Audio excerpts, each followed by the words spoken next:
How's it going, guys? Welcome back to the channel. Today we're going to talk about what's it like living in a truck camper or RV or van. No, honestly, not everyone gets to live in a big behemoth like this. A lot of people are living in like cargo vans, minivans, stuff like that. And that's a lot different. It's a lot smaller. You don't have the amenities I would have. So my experience is quite a bit different. So for the most part, I'm going to be talking about more so the RV style or vans or larger vans. Now, one of the first things I noticed when I moved into here about 10 months ago, I thought I'd be out traveling more. I'd be going camping in a lot more places and stuff. But at the end of the day, when I had a job, I mostly just parked at the Walmart every day and then went to work. And then on the weekends, I might go camping somewhere, or I might just stay in town and continue going to the gym every day. I had a solid routine, and that kept my sanity pretty good there. I didn't notice much of a difference from moving out of my normal house into my camper. Like, there's obviously some differences, like you don't have as much space as a house, but comfort-wise, I felt just as comfortable in this as I did in my house. I honestly thought that I would be out traveling a lot more and doing stuff like that, but at the time, no. Now that I am out traveling more, I've noticed I kind of crave that staying in one place for longer periods of times. So I travel really, really slow. I've been in this spot now for about a week, and I've just been exploring the area. That's kind of the nice thing about truck campers too. If I wanted to, I could get a campsite, drop the camper, and then just use the truck. Or if you want to get to a hiking trail that's to say down a really bad road and you don't want to take the camper down it, you can drop the camper somewhere and go up to the hiking trail for the day and then come back down to your home. This one might be a personal preference, but let me tell you, running water is great. I'm not going to turn the shower on, but it works. That's right, you guys. I have running water. Now, a lot of people that do custom van builds and like a cargo van or something like that, they just don't see a need in having like a running sink or something. So they usually just use like a spray bottle, and that's how they do their dishes and stuff. Obviously, with an RV, you get a water system with it. And with a 4-season one, all my tanks are heated and everything with the furnace. Having these luxuries is just nice for me. I couldn't, like, to the people living in vans and they don't have a sink or a bathroom or anything like that, they're stronger than I am. I like having my bathroom. I like having my shower. I like being able to have hot water. During the winter, it's nice to come in here, take a shower after snowboarding. Even in the summer, like right now, I use my shower like every second day now. And getting water right now is so easy. Just go to any dump station and yeah, and usually it's free. So far this year, I think I've paid at one, but usually they're free. So I have like an abundance of water. I'm not too concerned. I have 36 gallons in my fresh water tank, and then I have another 6 in the hot water tank. That's right, I have a hot water tank, so I have hot showers. I expected it to be a lot harder last winter for me to find water, and I thought I was going to have to get a campsite every week to go dump my tanks. That wasn't the case. I was able to actually go to most dump stations and see that they were still open. They just had the water shut off. So what you do with that is you dump your black tank first, and then you dump your gray tank and use that to wash out your hose. And that's just kind of how you deal with that in the winter. Obviously, it's nice to be able to wash your hose thoroughly with the water, but when you're in a bind like that, that's the steps you do it in. You don't do it in the other way, or else you're going to have a mess. And you're not going to have fun trying to clean that hose. Now, is it worth it to run water in the winter? That's up to you. I don't think I'd want to do it any other way. I like the luxury of having running water. I will say this though, Finding water in the winter can be difficult. I've asked one car wash to fill up with water and they said no. But I also was able to find a gas station that did have water available.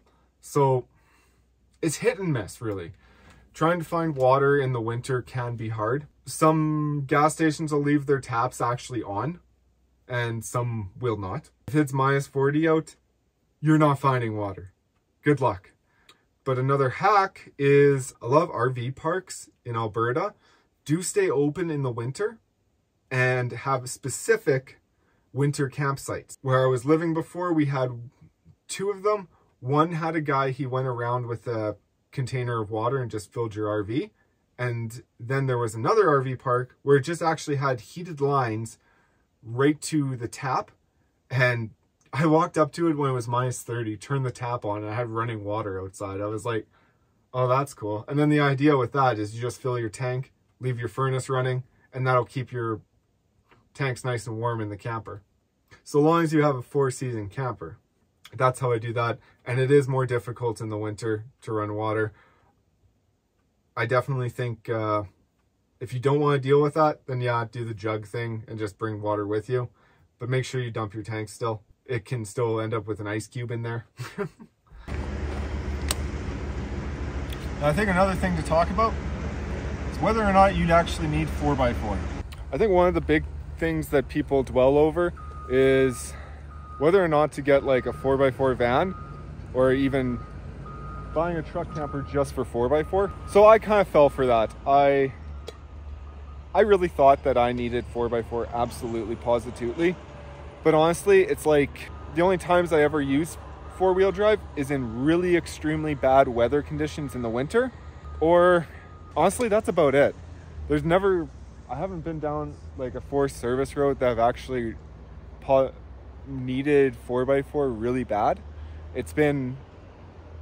They're mostly nice roads, and if they're that bad, I'm probably not taking the camper down it anyways. So yeah, it's a nice to have, but I wouldn't say it's an absolute. If you're looking at vans, and I would look at something with higher clearance in a van, but a 2-wheel drive will be fine. And if you want to go the next step, get a rear locker. Something that I have used a lot more is low gear. So low gear is, I put my truck into 4 low, but since my truck has locking front hubs, I actually leave the hubs unlocked. 4 low helps me get up on those blocks so I can level out and stuff like that. And also if I'm going up a really steep hill, I'll just put that in and I'm usually good. This truck does have a rear locker on it. It's just an automatic one. It doesn't activate a lot with the camper on, but when the camper is not on, it will activate quite a bit if you go around a corner too fast. And that locker has done more for me than 4x4 would have. 4-wheel drive is really nice in the winter. So if you are planning on doing a lot of like ski trips and stuff like that, maybe actually consider doing a 4-wheel drive van or a truck camper with 4-wheel drive. Okay, now let's talk about power. But not that kind of power. I'm talking about this kind of power. As you can see, my batteries are at 80% right now and they are charging. I have a 400 amp hour capacity, and this was the best upgrade I did to this camper, period. Now with that 400 amp hour capacity, I also have a 2000 watt inverter charger, and I'm able to charge these batteries at 75 watts with my generator, or if I plug in. Sorry, I said watts, amps, 75 amps. So I can charge this battery system in about 5 hours from 0. Now, for a more passive charging where I don't have to plug in, I have 400 watts of solar. During the summer, that keeps them topped up all the time. Like, it's at 80% right now. I'm not even concerned it'll be up to 100% by the end of the day. And that's just off of the solar. If I wanted to, I could add another 200 watts of solar, and that would help also. During the winter, solar does nothing. Not up here in Canada. I wouldn't say it's 100% a waste of time. You won't notice very much for a large battery system like this. If you have something like you're running lead acid batteries and just like one battery, Yeah, having 400 watts of solar is going to charge that thing up no problem in the winter. But once you have like 400 amp hours of battery and 400 watts of solar, it doesn't do it. You're going to need a lot more solar just to get that covered, or you're going to have to tilt your panels. Now my third way of charging is my DC-DC charger. It's a 40 amp and that will charge while I'm driving. That thing is great and I love it and everything, but the issue with that is it only charges while you're driving. So my truck isn't exactly a cheap generator. The fuel for it costs quite a bit. So to charge the battery system from zero would take me 10 hours of driving with that 40 amp DC-DC charger. So what I'm trying to say is having a way to fast charge your battery system, like inverter charger, and being able to charge up your battery system in like 5 hours, that's ideal. It's wonderful. And with the cost of my generator and the inverter charger, I think I'm into it for a lot less than it would be to get like a 60 amp DC-DC charger and then a new alternator, because there's no way my alternator would push that. Now a lot of you are probably looking at this and are like, that's a bit excessive for camper, like 400 amp hours or whatever. Honestly, for me, it's kind of been perfect. Last year when I was living in my last camper, I had 200 amp hours of lithium. It worked okay, but you could get maybe 3 days with it, and that was it, running the furnace. So doubling it now, I should be able to get at least 6 days. Now that I actually have a way to fast charge it, it's going to be nothing for me to go like 3 days and then take like 2 hours to fill it back up to full with the generator. That's something incredible. This was the other thing, is my last camper, I just went on Amazon and I bought a cheap lithium charger that did only like 15 amps. Yeah, that's not going to cut it. Charging at 15 amps and trying to charge 200 amp hours still took almost 10 hours. Well, it took me like 12 hours just to charge the system back up to full. You need to get more amps into those a lot faster. That's going to be kind of vital to it. Having a big battery system and no way to charge it fast, it kind of makes it a bit of a nuisance.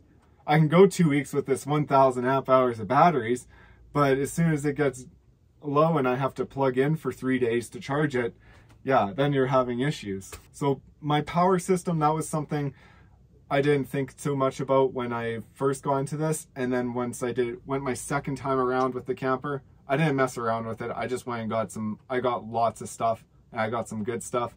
And also, you can only run everything off 12 volt for so long before you're like, okay, it makes more sense just to get a inverter and be able to charge my stuff in like 5 minutes compared to 12 volt where it's like a trickle charge for everything. You're going to have a lot easier of a time using an inverter than you are going to using 12 volt to charge everything. And then you're just able to use simple like house plugs and whatnot. It just makes more sense to have the inverter. And the inverter charger is a great product. Mine's a Renogy, and I bought the cheapest. I bought the cheapest inverter charger they had, which was the 2000 watt Renogy one, and I was able to install it. It's been flawless. I love it. It's probably one of my favorite things I've bought. It's really great. Now I think the last one to talk about, a lot of nomads have said this. And while I was living in my hometown there, and I was still around lots of friends and stuff, it was okay. I didn't really worry too much about loneliness or anything like that. I was working a full-time job. If I wanted to hang out with people, I just went over and hung out with them at their place or something like that. Well, I did invite them to Walmart sometimes. Like, you could totally invite people out to go do stuff and like come over and play cards in your camper or whatever. But ideally, they usually are like, well, you can just come over to my place. And you're like, oh, okay, I get why. But once you get on the road, this is kind of the harder part. And this kind of depends on the person you are. If you're a social butterfly and you're meeting people all the time, there's lots of places you can do that. Like coming out to places like this right now.